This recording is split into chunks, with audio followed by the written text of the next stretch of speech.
Good morning from Singapore. It's day 2 of our adventure, and we're mixing shopping, culture, food, and stunning views. We'll explore Bugis Junction and Arab Street, step into beautiful Buddhist Temple, take a peaceful gardens by the bay walk, catch up with old friends, visit the Merlion, cruise down the Singapore River, and end the night at Clarke. Let's dive in! From Bugis Street Market, it's a short walk to Arab Street, and instantly the atmosphere changes. The streets are lined with fabric stores selling vibrant textiles, Middle Eastern cafes, and some of the best street art in Singapore.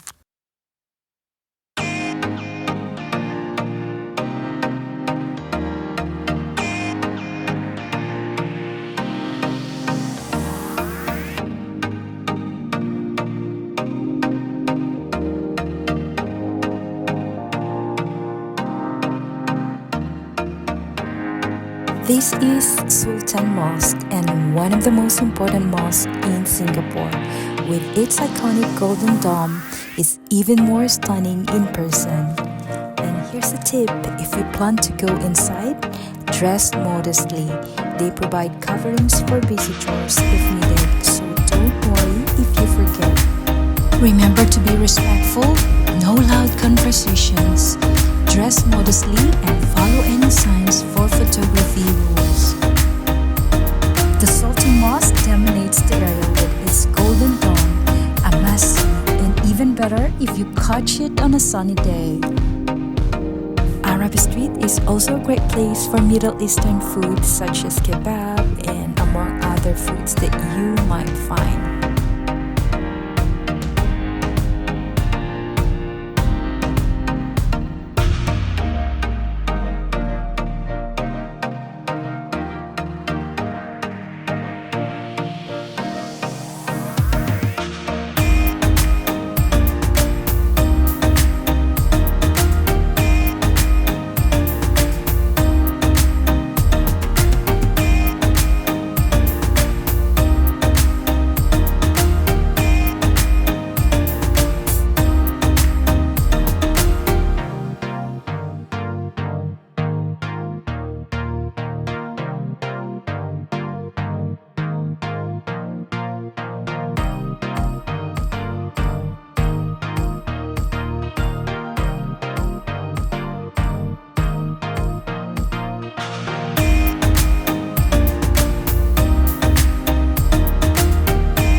Walking down Arab Street is such a fun experience.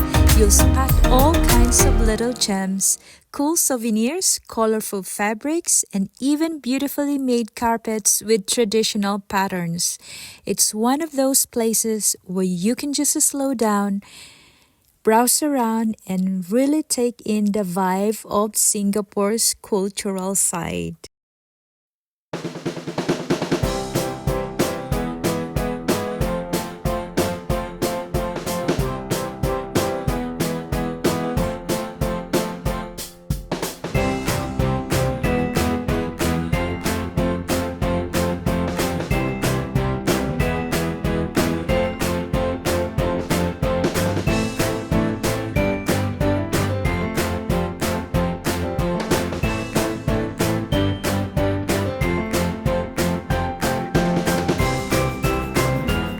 Just across the street is Bugis Street Market, and this is where the real treasure hunting begins. It's one of the cheapest places to shop in Singapore, and you can find everything from fashion to electronics to very cool souvenirs.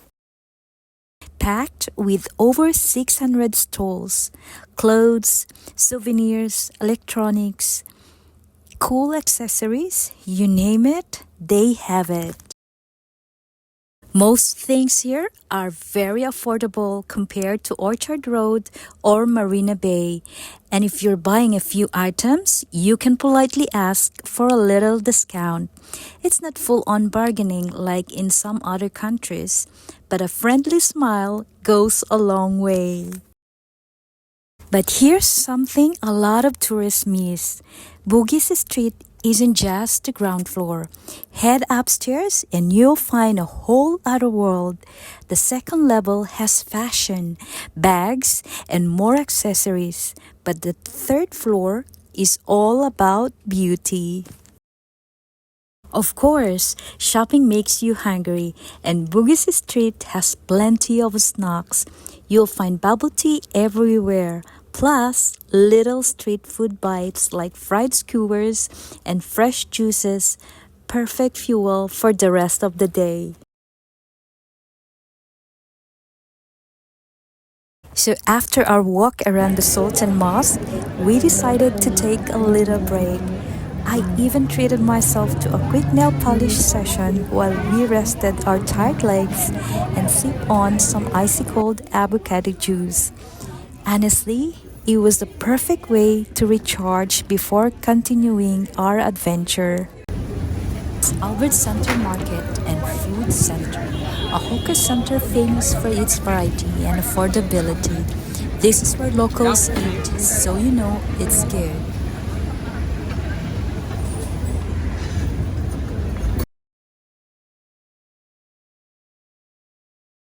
You'll find super delicious chicken rice, laksa, satay, and also refreshing different kinds of juices such as sugarcane and soya drinks.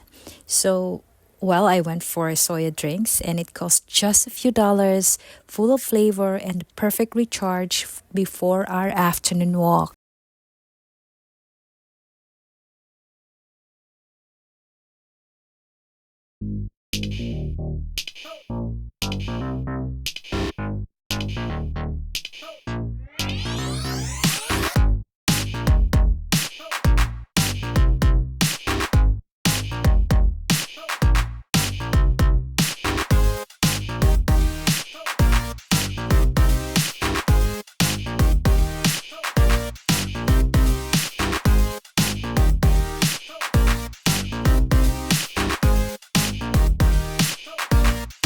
A short stroll brings us to Kwan Temple, one of Singapore's busiest Buddhist temples. Dedicated to the Goddess of Mercy, it's a spiritual haven in the middle of the city.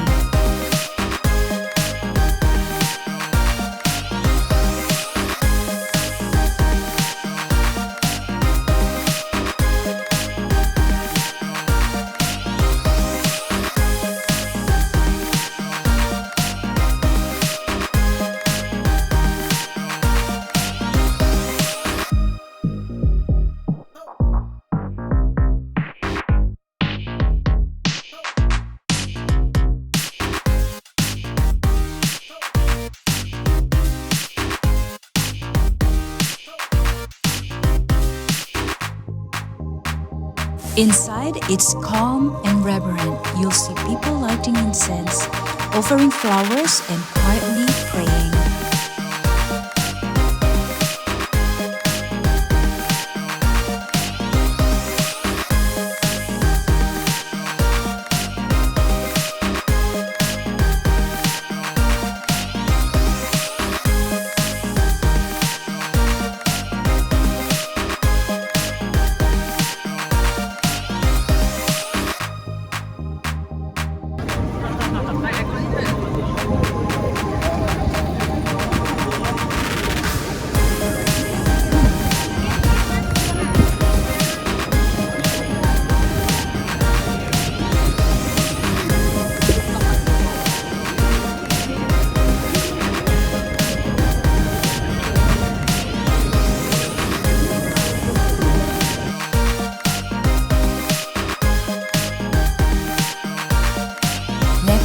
is Gardens by the Bay, one of Singapore's must-see spots. Even without going into the cloud forest or flower dome, there's so much to see for free.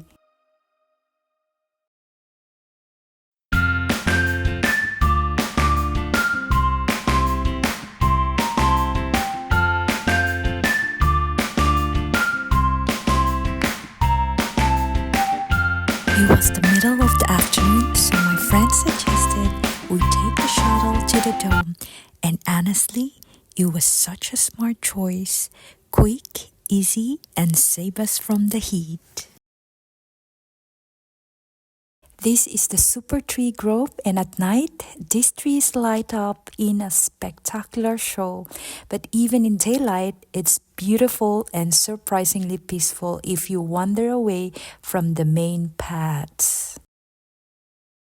If you want to save on tickets, visit the Outer Gardens and Marina Bay waterfront first, then decide later if you want to pay for the conservatories or OCBC Skyway.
One of Singapore's crown jewels, Gardens by the Bay.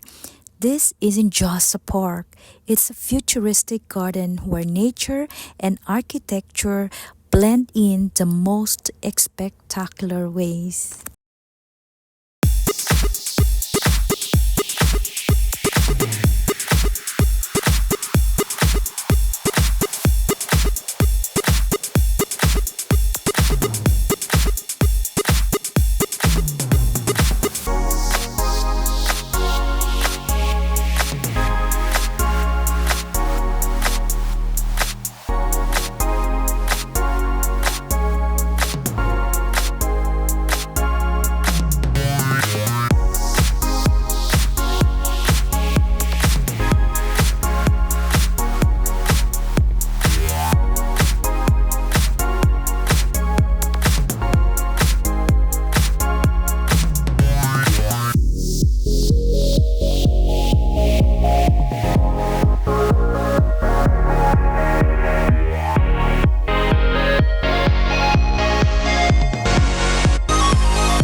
Visit the Jurrasic World exhibit inside the cloud forest and flower dome. And wow, the cloud forest completely blew us away. From the towering indoor waterfall to the misty mountain landscapes, it felt like stepping into another world.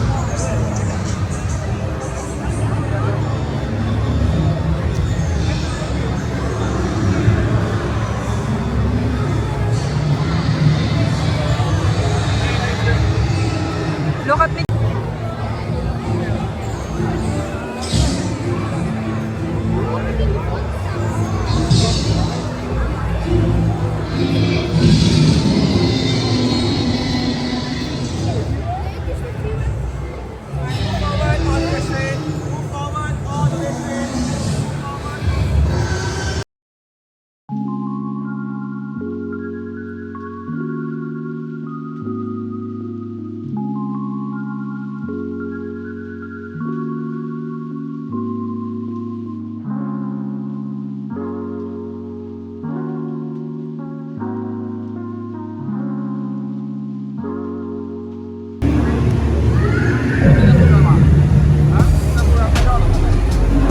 Cloud Forest isn't just huge, it's intricately designed.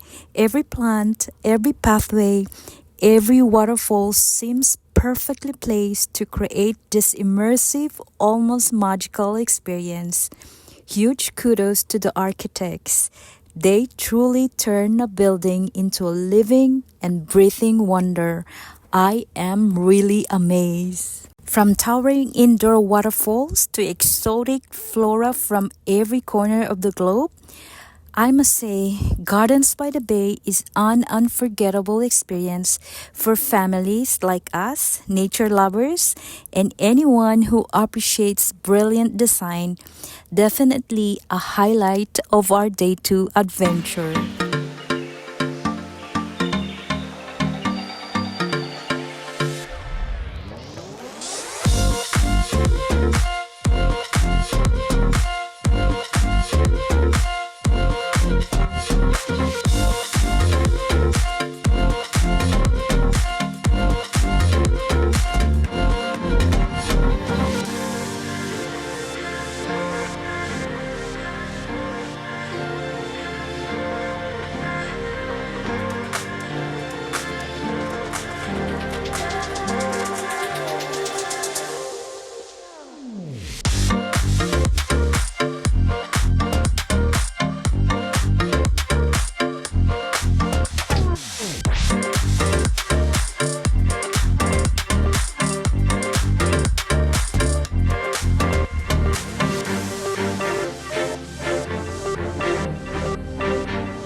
Then we move on to the Flower Dome, where vibrant blooms from all over the world create a stunning contrast to the cool, misty cloud forest. It's a feast for the eyes and the perfect spot to slow down, wonder, and just take in the beauty of Singapore's nature meets futurism vision.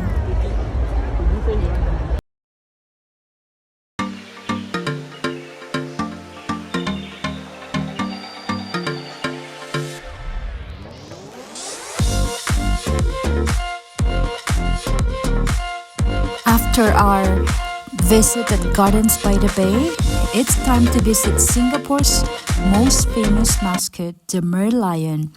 Half lion, half fish, it represents Singapore's roots as a fishing village and its name, Lion City.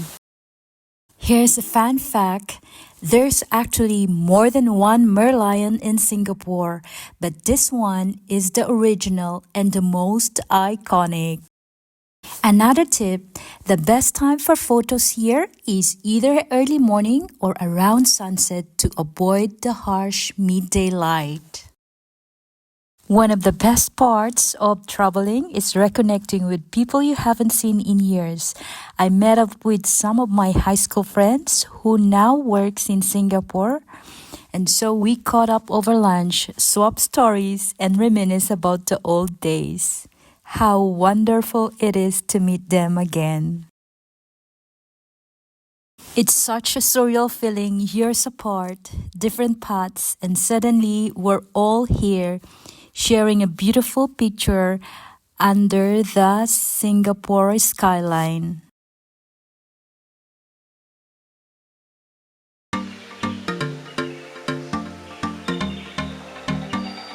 From the Merlion, we hop on a Singapore river cruise. These traditional bumboats give you a whole new perspective of the city. Clarke was the bustling center center of commerce for Singapore. Hundreds of tongkangs all. As you can see, Clarke has been transformed into a different but no less bustling port of call. Everyone flocks here for food, fun, and riverside festivals. You may notice another bridge here.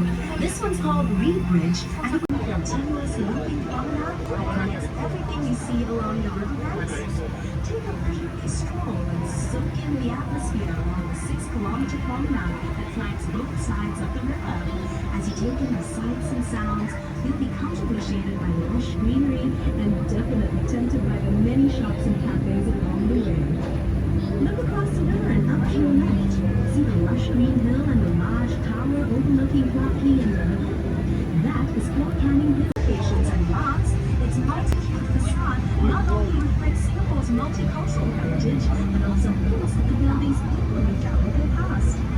Can you believe that this rainbow splash complex used to be the old Hill Street police station? It was once considered a skyscraper, but that was before World War II. In fact, the old Hill Street police station served as Singapore's oldest secure jail. And during World War II, it's even believed to have been a torture chamber. With such a vivid history, it's certainly no wonder the building is named. It was completed in 1842 and is Singapore's very first quay.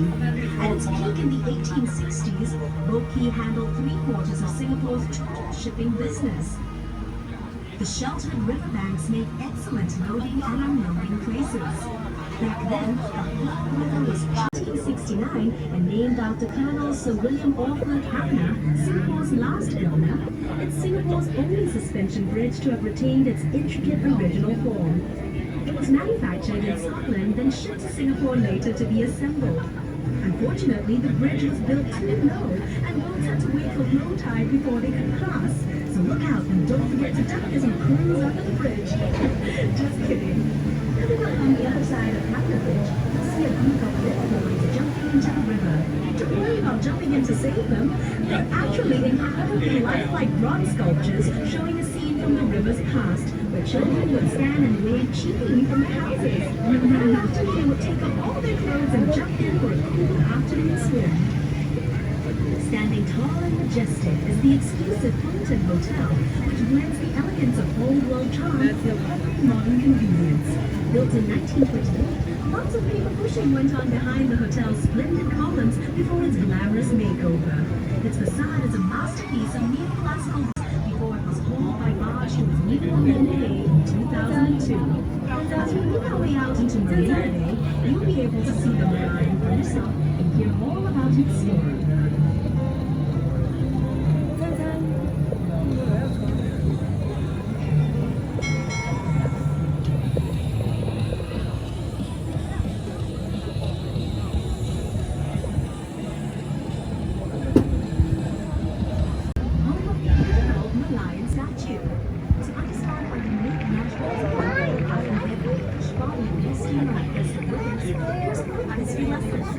Singapore was originally known as the ancient city of Jurrasic, which means... You pass by both Quay, Clarke Quay, and all the key landmarks along the river. It's both relaxing and scenic. Plus, you can just sit back and enjoy the breeze after a full day of walking.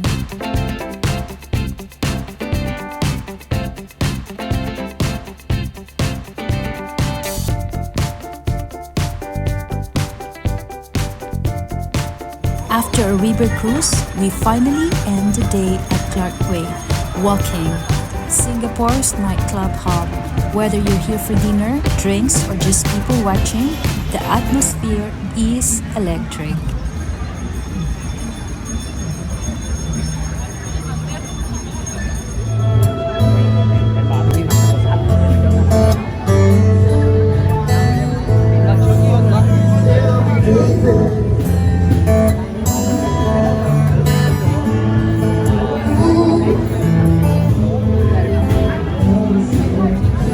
From bargain hunting at Bugis to the glowing skyline at Clarke Quay, Day 2 in Singapore has been a mix of culture, food, and stunning views.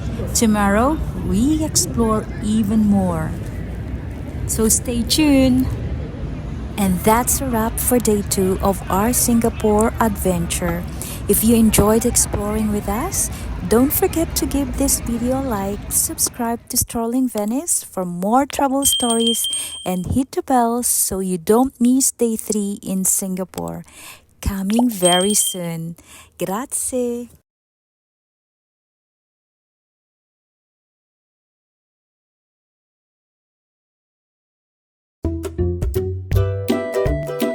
If this video helped you, don't forget to like, subscribe, and drop a comment with your Venice travel questions.